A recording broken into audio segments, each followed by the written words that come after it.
executive producer. My main project is Good Game, which if you see me afterwards, these stickers, I will give you for free. Okay.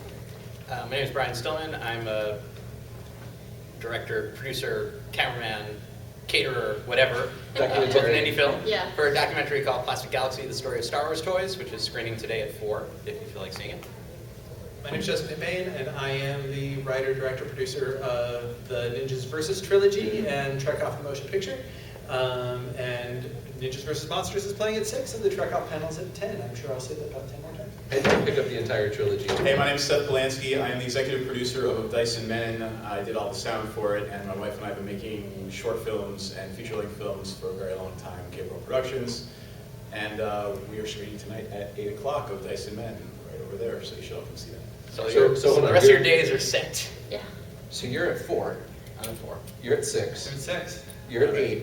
That's convenient. And then Trek Off is at 10. The Trek Off's So at you 10. could literally spend the next 8 hours With all of us. All of We're us. best friends. Why go to the bathroom or eat when there's indie film? I want to point something out as we make our introductions. I've met you guys before on other panels, other cons, but just to show the way we're all sort of intertwined with each other in sort of DC indie film. He is also the distributor, DVD distributor for Ninjas vs. Monsters, and he is the surround sound mixer for Ninjas vs. Monsters. And we have actors and producers and people sort of across. One of the stars from Of Dyson Men was one of the stars of a web series that I wrote and worked on. Is that Becky? No, it was Evan. Oh, okay. Becky's coming tonight, by the way. I love Becky. She's coming to our screen. So just how Well, then small... I'm actually working on another project with Seth and his wife Kelly. We're doing a documentary. So And I just haunt his So Facebook just how because small he the has world Star is Wars. that Yeah. my AD on Browncoat's Redemption married this guy named Jesse. And when I went to the wedding, Seth was there, and we're like, hey, you're here too? Then that's just how small it is. And then the first guy I hired as a bad guy, Kurt Skarsgård, went on to do another bad guy role in Justin's movie, Ninjas vs. Vampires. And a good guy from your film was also in Ninjas vs. Zombies, the first one. Correct. And it comes back in the third one. And it goes around and around and around like this. So the first thing to know about the... My mom is married to him, and he's my brother. And I do want to tell you that I'm child actually support my is own coming. grandfather. Yeah. As soon as I finish, yes, child support will come. I'm kidding. So to make a movie that actually makes money. Exactly. Welcome to filmmaking. So let's just answer the question, starting with Mr. Seth down at the end. What's a Nubian? I'm kidding. What? I am. Sorry. Why is the time for indie filmmaking in your opinion? Because I've been a corporate attorney my whole life, and it sucks. And I would much rather make movies with my wife than do anything else. So, honest to God, that's why it's a time for any movie in my life. And I think everybody's going to have to make that decision for them. Now, maybe you wanted the answer in a wider, in a much wider sense. But for me, that's why it's time for any movie. Mr. Tim Payne? Well, because I've completed 3, and in the first one, to get SD video that was not that good, and to get cameras that could get light for the scene where you need 1,000 lights, you would spend tens and tens of thousands of dollars to get shots that one $500 camera and room lighting can give you today. And instead of having to buy super expensive computers that have the absolute best, most expensive software in the world, that software is now available, all of it, for $50 a month, and you can run it on a laptop. So why is indie filmmaking now? Because all you have to do is write a script, and for like $1,000, you can make something that actually looks like pretty good. Whereas it would have cost you, when Kevin Smith made Clerks in '95, it cost him $20,000 to make $37,000 on a bunch of credit cards. cards. To make a film that you could make look and sound better than that for less than $1,000. And the bulk of his money went to actual films and negatives of producing of the film. Oh, yeah. So the answer for me is that because now you can. So Clerks today, it actually costs less than $15,000 to make. I think you can make Clerks today for less than $500. Well, depending on who you have in it. Yeah. Yeah. And I would say, building on that, your ability to get film out now is easy, really easy. At the bare minimum, you can throw it up on YouTube if you just want people to see it. If you just don't want to shoot something that then lives in your closet forever. But beyond that, I mean, I'm a first-time well, first time in a thesis project, but documentary maker, and all my experience was in journalism and stuff. I decided to make a movie. I've got digital distribution. I've got DVDs out there that sell because I can sell them through Amazon. I've on iTunes, all these other things that mean my movie is going to not only get out there, but make me money in a way that I could have never done just a few years ago. It's really simple to find these different avenues to get things out there and kind of justify, everything we do is justified on an artistic level. We love doing it or we wouldn't do it. But to get a little money back so you can keep doing it and make it less painful, there's crowdfunding to get money. So the resources that you never had before are out there, and they're on different levels easy to get a hold of. So I think that combined with the technology, it's not hard.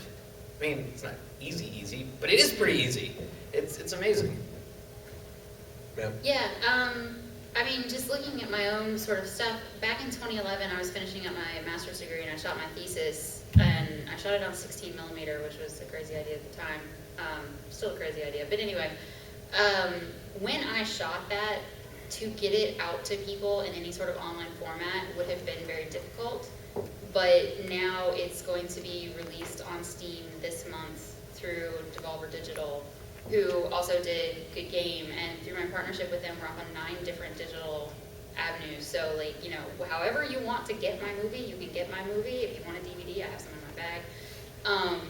Like, it's so much more simple than it was even 4 years ago. Now, there is a flip side to that, that means that there are so many more people out there, and you do have to work to rise above. But then you've got social media, and you've got different methods of marketing that are available to us that weren't available even 4 or 5 years ago.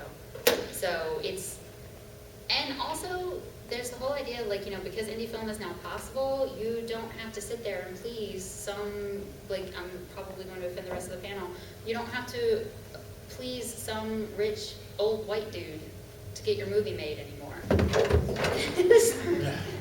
Like, I'm not rich, so I'm not offended. Yeah, exactly. We're all filmmakers, but And I'm a newbie. What's a movie? that's part of the thing, is that, like, you know, the sort of stuff that I might want to make is not necessarily the sort of stuff that some old Hollywood producer is going to sit there and be like, yeah, I can market that, that'll be good. Because they're still under the impression that movies starring women don't make money. Yeah, that makes sense, but anyway. But that's actually getting to it. That's sort of combining all these things. So you have methods of getting your stuff out there. You have the prices dropped on making this stuff. You have all these ways to market your stuff. Mm-hmm. But you also have ways now to find your specific audience. If you want to make a movie strictly about tablecloths, because there's a story to tell, and you know what that story is, and you want to tell it, you will find the people out there who care about tablecloths. So you don't have to make a movie that's going to hit the sort of lowest common denominator because you have to cast such a wide net to get into a theater to hope to attract enough people to make enough money. You can say, look, I only need 1,000 people to see this. And I know how to actually reach those 1,000 people who care. It's not difficult, so I can find my audience. So any movie, you can find a big enough audience to make some money, or at least have people see it, or at least to feel like you accomplished something for your time. And you couldn't do that before either. Right. So all this stuff comes together thanks to the internet. We did with ours because we knew we had a big gaming audience, because it's about professional video gamers. We did a free Twitch screening where they streamed it on twitch.tv for 24 hours, sort of in a loop. And when they sent us the metrics, we had over 76,000 unique viewers. I could have spent $6,000 submitting to festivals and not gotten in front of 10 people. Fraction of it. Like, it would have been so much more money, and this was a free way. Like, Twitch put a lot of effort behind it. They marketed it on their network, and that's why it got so much attention, because it got out to, like, their Twitter followers and stuff. But at the same time, like, I just put up an online screening, and I got 10 times more eyes on what I worked on. And you have to sit back and tell yourself, like, I mean, to be completely honest with you, we're not even close to making back our budget. But at the same time, I made this movie so people could watch it, and people have watched it. I mean, that's a success. Well, and that's one thing you want to remember with indie film. You know, you're probably not going to get rich on it, but when you start off, you're going to make a couple of things that are going to suck. They're going to suck. Your first couple of things are not going to be very good. But after that, you start making a calling card. You start making a name for yourself. Look, we're indie filmmakers. We can make something that's pretty good quality, better than almost anything else for this budget. Now it's time to give me a real budget. And that, in a lot of ways, that's kind of what indie film is for, at least in my mind. Well, I think you're right. I mean, you're basically leveling up on what you can ask your community from. You can start small. When you prove, you can ask for a little bit more, and you prove, and you ask for a little bit more. I got really, really fortunate. So on my first film, I worked with a guy who is no longer in the business, but he was a light and gaffer guy on a couple big motion pictures. And he came out, and he did really well. And he's like, I got this guy that's a professional gaffer. Can I bring him on for the last weekend? And he worked out really well. And because I worked really well with both of those two, they came back. The professional gaffer's like, I got a grip that really has nothing to do and wants to work on something. He just finished working on Earth to Echo for Disney, and he wants to work for you. Is that okay? And I'm like, yeah. And all of that comes from you're slowly building the credibility to be like, I treat my people well, we do what we say we're going to do, and we just continuously move forward. And I think the problem with most people today in the YouTube generation is they want to put something out and be famous now. And indie filmmaking is really like a long game, not a short game. You know, it's that's like the thing so. that I ran into. And don't be that guy that wants everything for free. If you're going to make a film, do not be that guy that says, I'm not going to pay him, we should do it because you want to be my film. Unless you're doing it for charity. Well, you should still Or pay unless your name is Justin. That's the thing is that and that's, I mentioned this at the panel yesterday, the biggest thing is that you need to have respect for the people that are working for you and working with you. And that basic amount of respect is going to be looking at them and being honest about this is my budget. Are you able to work for this much? I can pay you this much. Can you do that? And if they counter with, okay, I can't work for $100 a day. Can you do 200? Be honest with them, talk to them. But yeah, this is the other thing in film is that unless it's for charity, which is a different sort of thing, a lot of times you get what you pay for. And if you want somebody that is going to come in and really do the job on schedule and do it professionally and do it well, you can pay them less than scale, but man, I'm such a big believer in paying your crew. And that's why our budget was so low. I agree. I just want to reiterate, I agree in paying your crew. My first film and second film, 100% of the proceeds go to charity. So, the option is there to pay, and then what you'll find is that some people are like, nah, I don't. It's something I want to do. So, you give the cast and the crew that option. You don't make it a requirement. Well, to build on that, right? What you're doing if you're going to get into indie film is you're becoming a project manager. Yes. If you're not good with spreadsheets, if you're not good with planning, if you're not good with budgets, or human resources. Yeah. You have to be good at those things because, an indie film producer, and a producer in general, is a glorified project manager. I think, you guys had a good point. To get it back to that idea of why, one more reason why now is a great time for indie film, you can find people who will work on your film. If you have a budget, if you don't have a budget, whatever, the internet allows these networking opportunities, and there are all these conventions now that can cater to your weird little indie interest or whatever, where you're going to meet people in ways that you would have never been able to meet people however many years ago, where you can be like, I really need a great, DP. I need someone who I just suck at shooting, but I can really produce this thing, but I really need a camera person. Well, it's not hard to find camera people and to find someone who can work within your budget and who's probably going to be good. Or at least better than you. And this sort of networking opportunity is a huge, huge resource when you're an indie filmmaker, because you can't necessarily go to, I have a friend who's a camera guy out in Hollywood, and he works with James Cameron, he worked on Avatar. He has these people on his speed dial, and he has an agent. He's a camera guy, they have agents. And to get him, you have to go through his agent, and it costs a lot of money. So I'm never going to be able to do that. But I can very easily put out a call to all the other camera guys out there who don't have agents, who might like the project I'm working on. And it's this sort of amazing opportunity to get involved with all these people. So I think, again, combined with all these other aspects, it's just this incredible time to kind of do this. And to build on that too, right? He talks about this guy that worked with James Cameron. He might not be able to afford him, but if you made a reputation for yourself as someone who is trustworthy, ethical, and will pay their staff, his friend might say, well, I know this young cameraman who's talented. not famous yet, but I'm right. gonna hook you up with him. Almost our entire crew was either people that I went to grad school with or people that they had worked on other projects, and they were like, my composer was a guy that my cameraman was like, hey, I know this guy who writes music, we went on study abroad together, give him a call, called him, he started writing the music, he became an associate producer on this project, post-production supervisor on my short that I just finished. Like, he has become somebody that I can go back to again and again. And at the time, he had done the score for like 2 short films, and that's all he had done. And now he's building up these credits, and he's building up this reputation. And part of it's because I couldn't afford necessarily anybody better, but part of it's because I was like, I'm gonna take a chance on this guy, and it turned out really well for me. So, and something that you'll find is that that guy that worked with James Cameron, he may come back and work for you for a smaller amount of money, but Meg. Hold on, I said, No, but Meg.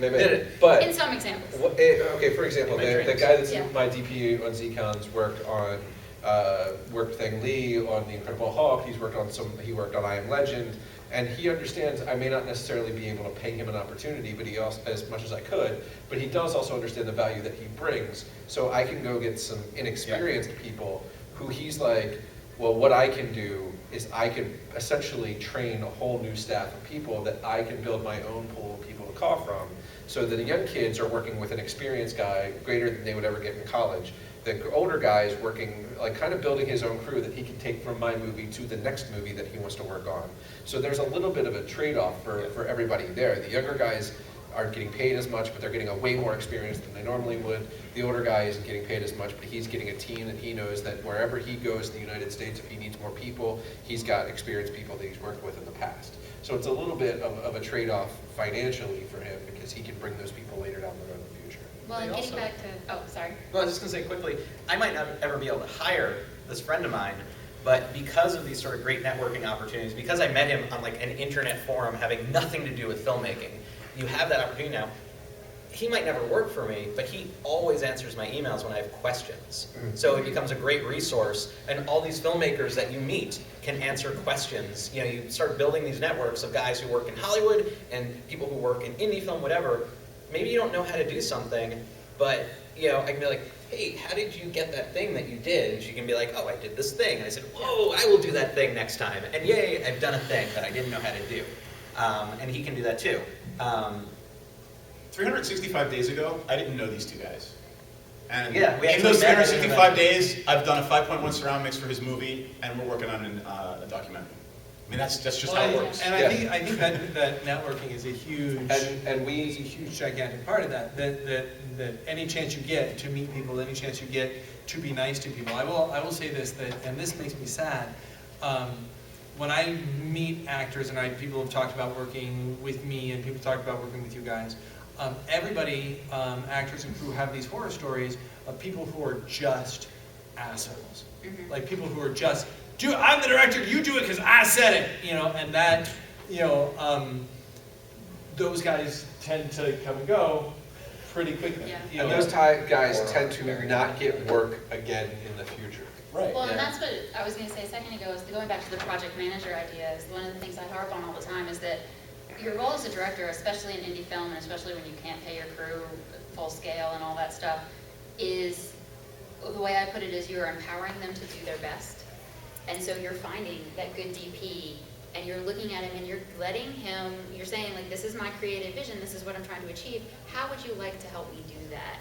And there are people who will work for less because they want to have the chance to actually be creative and have fun with it and to work with you to make your movie rather than work for you. And that goes a long way. Well, the flip side of that, though, is don't be afraid to fire free. Yeah. Yeah. If it's free and it's not working, fire it. Yeah, I did have to let go. Somebody that was on Good Game was the first time I'd ever had to let somebody go, and that was painful because it was a friend who was working for very cheap. Your friend employees, you need to make sure that there's a fine line between where friend and employee is, because we may be really good friends outside of this, but if you work for me and you're fucking up and you're making mistakes and you're causing time, I need to pull you aside and have a very serious conversation where I'm like, I love you, we're going to have drinks after this, but you're fired. And make sure that the delineation is very clear that it's not the person, it's the work. But because the friend, and some people can't do that. Some people's like, you fired me and you lose a friend, but that's the risk you run when working with your friends. Well, that's why you have those conversations beforehand. You know, you say, look, I want you on board for this, but like, you know, I worked with a good friend of mine who was my assistant on most of my shoots, and he also did all the artwork for our film and just sort of jack of all trades helping me out. And I said early on, listen, occasionally I might say something to you that sounds brusque or whatever. I try and be super polite on shoots and whatever, but sometimes, especially with documentaries, you don't have a lot of time. Like, things are happening and you've got to chase them. So I'll say, you know, if I sound brusque, I swear I'll apologize later if I sound like a jerk, but occasionally, but don't freak out. 99% of the time, I'm not angry in any way, shape, or form. It just takes less time to be like, go there, instead of, hey, Carl, would you mind going over there to get that shot? Which is what I mean, but I can't say it because, like, the roof is collapsing and Godzilla's stepping through the shot, and we really need to get it. How'd you get Godzilla in here? That's amazing. It was tough, but his agent's surprisingly amenable. He's a big star. He speaks English surprisingly well. He does. Finding a mic He's for a him is tourism tough. ambassador now. Right, yeah. So he's really looking to He's get got out his own there. hotel as well. Yeah. And after that last movie, he's totally looking for work. Exactly. Oh, no. Zing. But yeah, I think you need to have those conversations. But you also, you know, don't be afraid to fire people, but don't be afraid as an indie filmmaker. You're working with people, like you say, you want people who are good. They might know stuff you don't. And I find it's helpful to have sort of, maybe not in the middle of the shoot, but maybe afterwards, I'll go up to people who I know are better than me and be like, look, this is what we did, it worked out, it's fine. What did you think of that? Or tomorrow when we're approaching this thing, do you have any thoughts on how we can approach it? And I'm really careful to listen to them because I hired them for a reason. Like, they're good. And I'd be an idiot to think I'm better than them when, like, there's a reason they're editing it. Like, I'm working, like, Kelly, like, his wife and I and Seth, we're all kind of co-directing this thing, but one of the things we decided early on is Kelly's gonna edit, because she blows me out of the water when it comes to editing. And I might have my suggestions and my ideas, but they're all, I'm putting them out there as suggestions and ideas because I know Kelly's better at it. And you have to be open to that and comfortable with it. And I would follow up with that 100%. The best thing you can do for yourself is hire people smarter than yourself and acknowledge it. Awesome, yes. But Definitely. recognize two things. One, it's your project, and two, they're working with you on your project. Yeah. Like, there's a really great Henry Ford quote that I'm going to butcher, but when somebody asked him how he puts a car together, he's like, I don't know, I've got this guy that knows how to do a combustion engine, and that guy knows how to do a frame, and this guy knows how to do wheels, and that guy knows how to do gas. I just know what I want it to look like at the end. So, you know, just getting a team of people who are smarter than you. And on the flip side, it doesn't have to be people as smarter than you. I had a girl who came out on Browncoats, was an extra. She's a virologist by day. They only came out because she liked Firefly.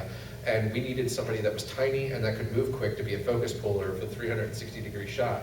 The experienced camera operator worked with her. They did it, boom, boom, boom, boom, boom. And now I have a perfect 360-degree shot with somebody with zero experience. Well, and to build on that, right? Don't be, this comes from my corporate life. If you don't ask, you don't get. Hey, we talked about Right? that. So don't be afraid, do not be afraid to ask someone who you think is way out of your league to be part of your film. You know, so in Of Dice and Men, right, there's some really beautiful matte paintings. Matte paintings are the backgrounds for the CGI stuff.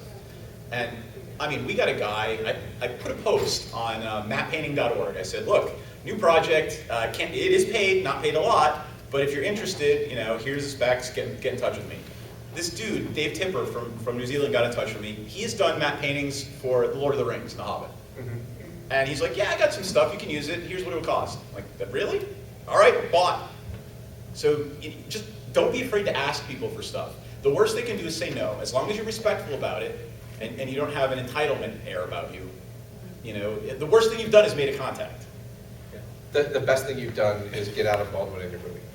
Like, I mean, it's the same thing. You just ask. It's like you don't have the no until they tell it to you. And sometimes the no is a soft no because you don't have enough information for them. Like, if you come to somebody and you're like, this is exactly what I want, here's how long it'll take, here's what I'll need, and I'm willing to come to you and do everything, that no is going to go away pretty quickly. Well, and in general, the willingness to do everything, at least for Ninjas vs. Monsters, I had $17,000 to put a feature action horror costume, makeup, special effects extravaganza on film, and to do it. And so for me, because there were members of my crew that I couldn't pay, and there were actors that I couldn't. I mean, every single dollar that was there had to be there in front of the camera. So how do I justify that? I'm the first guy there. I'm the last guy to leave. Because I'm the director, it doesn't mean that I'm not carrying wires. Because I'm the last guy to eat when I eat. I am the, I have the most enthusiasm, the most energy, and I'm doing my best, even though I am the first guy to admit that I failed, I've yelled, I've done everything that you're not supposed to do. I am the one that when there's an extra who I barely know, who's saying, I feel like I've been mistreated, I will shut down production for 3 or 4 minutes to go, come over here. Let's have a conversation. How can I make it better? I did that with a couple of extras in the first 2 Ninjas vs. Zombies, Ninjas vs. Vampires. And now one of those extras is my creative partner in Trek Off. Because I took the time, they were like, hey, I thought we were going to be doing this. I ended up feeling I was not given the time and the respect that I wanted. And I took that time, it opened up, it created a bridge, and between that and the other thing, and if I had to offer the biggest piece of advice that I would say is, I am, as extroverted as I am in person, I am filled, as anyone who knows me, with little bits of anxiety all the time. I hate parties, I hate hanging out with people, and sometimes I just don't. But I encourage my cast and crew at all times to hang out with each other and to foster a familial relationship with each other. So when I say, hey, let's get together, there are people who I know don't like me who will come beyond my projects because the people they do like are also on their projects. We love you, Justin. And you have to lead by example. Like that's really what we're getting at. Lead by example. If you, it really doesn't even matter if you're paying them or not. Even if you are paying them, you have to be fearless leader. Yeah. You just have to be. Because 100 eyes are looking at you for making 100 different decisions. Right. Like you're on any one given day trying to solve a craft services problem while you're dealing with the lighting that didn't show up and an actor who's 2 hours late and somebody forgot their costume, or the one costume you have has a rip in it, so how do you fix it when you're about to start filming? Or the executive producer is out back ironing the green screen so there's no wrinkles in it. Yeah. Yeah. So like, and if seriously, there it is. Yeah, and if you show any waiver of like doubt or insecurity or not knowing what you're doing or you're falling apart, you're sending a message to all of those people on your crew to create a little bit of doubt. And that little bit of doubt becomes a cancer. And that cancer spreads through the production. And that production starts slowing down, people don't want to come back, your film starts seeing it in what you're shooting, and morale goes down. So while it sucks, and I could probably feel confident to say most of us on the stage are more introverted than extroverted. It's a weird thing that I actually meet more filmmakers who are introverted than extroverted. Yeah. But you'll see, any one of us, if we're behind a table, we're the biggest extroverts for our project ever, because nobody's going to sell it for you more than yourself. Nobody cares about your film more than you do. Yeah. So the same thing happens as a director and a producer. You have to care more about this thing and the people involved than you do servicing your own ego. Now, one thing I would suggest, like on that, because it does get a little stressful to bottle it all in, have a best friend that you have on your set who is not necessarily a filmmaker, who, when you wrap up for the day and the G&E truck has left, you can get in the car and break down screaming about everything that went wrong and how you can't believe that Grip was like talking shit about you behind your back and like has nothing to do with the production, and we'll just sit there and listen to you rant and be like, okay, I'm sorry, what do we need to do tomorrow? And she deserves to be paid more than anybody else. Yes, and sadly she's the one who never gets paid and actually donates most of the time. So- Yeah, I do feed her a lot. So like one of the things I do at the end of a production day, if there's time, I get the core staff together and maybe some of the predominant extras, and we have a round robin meeting where I shut up. And it's not my job to talk, it's my job to listen. And what worked, what didn't work, why is it not working, what can we do better tomorrow, what went really well and who deserves praise. And you'll find through that you'll have extras who you didn't know about were going, what can I do to help, to the other people, and because you're so busy you don't see it. And that person slowly goes from being peripheral to the inside. So like taking the time to actually listen instead of dictate is probably one of the biggest traits that you have. So I have a slight whispering, what is going on? Oh, I was thinking, it depends on what I the size of the production, because, Oh, yeah. you know, like, we had 9 people at the most on set at any given point, so everybody knew exactly what everybody else was doing. Yeah. But he's right, I mean, Yeah. as things scale up, you should do something like that. Well, that's the thing. I mean, we've been talking a lot about, like, you know, people on your crew and your actors and everything else. I made my documentary, and this is something that I think you can do now, depending on the type of film you're making, not so much with a feature, but definitely with documentaries. I was it. you know, I had a friend who helped me and who did art, but he was kind of like interested in the subject. So he's like, yeah, I'll do it, and you know, for a small bit of money later down the road when you're done. But I did a lot of the stuff without him because he couldn't necessarily travel when I had a shoot set up to get to someone we had to interview. And then afterwards for post-production, I was then the editor, for good or ill. I was doing almost everything. I didn't have a crew. I had some friends who occasionally would come in to help on a specific thing, but that was it. And I did pay them. So it's a very different environment in that case.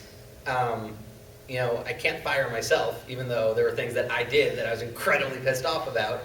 But future you hates past you. Yes, all the time. Past me is a dick. Yeah. But the thing is, you can, so a lot of people I'm sure are listening to this thinking like, oh my God, I need a crew, I need this, I need all this money. Mine didn't cost too much because I only had to pay for me most of the time to travel. You know, I'm not paying myself as I do this thing, but travel expenses add up. I didn't have to manage a big crew. I mean, it is possible to do this thing if you have an idea and you don't have any money to pay anyone and you don't know anyone, you can't get anyone, but you have a camera, even if it's just your iPhone, you know? Like an iPhone and a good mic. Mics are almost more important than cameras.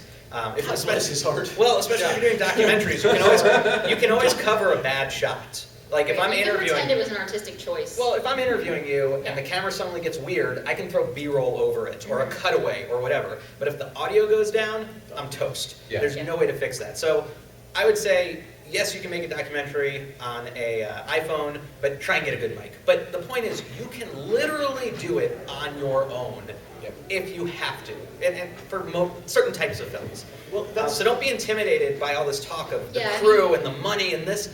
Indie film, you can just, like right now, if you have a brilliant idea and it's happening here, if, you know, Oni will let you shoot, go, make it now, and we'll screen it tomorrow. Yeah, I mean, it's doable. This we never had more than 3 people on set. We had a larger post-production crew than we had actual production crew, and 99% of the expenses was travel because the events weren't local. But keep in mind, we're both documentarians, and Right. that's a lot, in some ways, way easier than what these guys all have to do, which is like really, you know, talking about project managing. We certainly have to project manage, and there's Just a lot some. more budget. Well, there are certain things that we have to probably deal with that they don't have to deal with. But honestly, when I look at what goes into making a feature film, my head spins. So I think it's probably an easier bar of entry for documentary films because you can just, people are more forgiving of like issues and like your filming quality. Like if you kind of suck but your story is compelling, they're okay. I think they notice that the art of filmmaking comes through more in features, although it's certainly in documentaries. But you can. As someone who's more. editing a documentary right now and is totally lost and has been working on editing it for 2 years and doesn't really know what to do, editing Yeah, is where documentary it's brutal. definitely has its own challenges, The editing. especially because of the editing. Because like we came back with Can't storyboard. like what was it? It was like 6 gigabytes of footage or something. Yep, we had 8. I mean, it was Huge. a ludicrous number of hours. I'm trying to remember here Terabytes, not because we gigabytes. shot on 4K, so we shot on super high def. Oh, yeah, we shot And we on, had like- terabytes and terabytes of data. Yeah. I had to build special RAID arrays for my wife to edit it. Yeah, I Yeah, got but 60% of I didn't them. shoot 4K and I had to do terabytes. We shot in HD, but it was Yeah. just on the EX1. But yeah, I mean, I want to say it was 100 hours of footage, but I can't remember, and cut down to a 75-minute film. And it was shot over the course of an entire calendar year. And then you have to cut that down into one little story, and you're sitting there like, who is the most compelling character? Which am I doing? Like, Documentaries do are they built have in the an edit arc? room. And then there's the fact that life doesn't have character arcs sometimes. And so you're sitting there like editing it, and then you're almost done with your movie, and your star gets fired from the team for being an asshole. And you're like, what?